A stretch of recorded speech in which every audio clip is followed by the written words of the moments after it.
préparer à une chaleur écrasante cette semaine dans toute la France. Phénomène qui, selon Météo France, n'a pas été observé à cette période de l'année depuis plus de 60 ans. Porte close, les banques grecques sont fermées donc jusqu'à lundi prochain, au lendemain du référendum annoncé par Alexis Tsipras. Jusque-là, les retraits aux guichets automatiques sont limités à 60 € par jour, sauf pour les étrangers. Est-ce que c'est grave? Oui, parce que ça veut dire que la récession en Grèce va vraiment être horrible. Je pense qu'on va avoir une contraction de la croissance de plus de 5%. Est-ce que c'est grave aussi? Oui, parce que ça veut dire qu'aujourd'hui, la Grèce est dans une situation de non-retour. Il faut de l'eau, Thomas.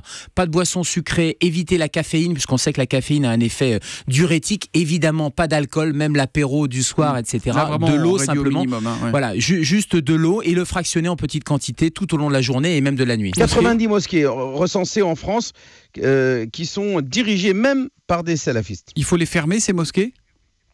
Pour moi, il faut ordonner par arrêté préfectoral soit la fermeture, soit le changement du conseil d'administration, du bureau et de l'imam, bien sûr, qui encadre les fidèles dans ces mosquées. Depuis le début de l'année, il y a 22 dossiers qui sont en cours d'instruction et une dizaine d'imams et de prêcheurs de haine qui ont été expulsés. Donc je veux le dire avec la plus grande netteté et la plus grande fermeté, il n'y a pas un prêcheur de haine en France qui a vocation à rester en France.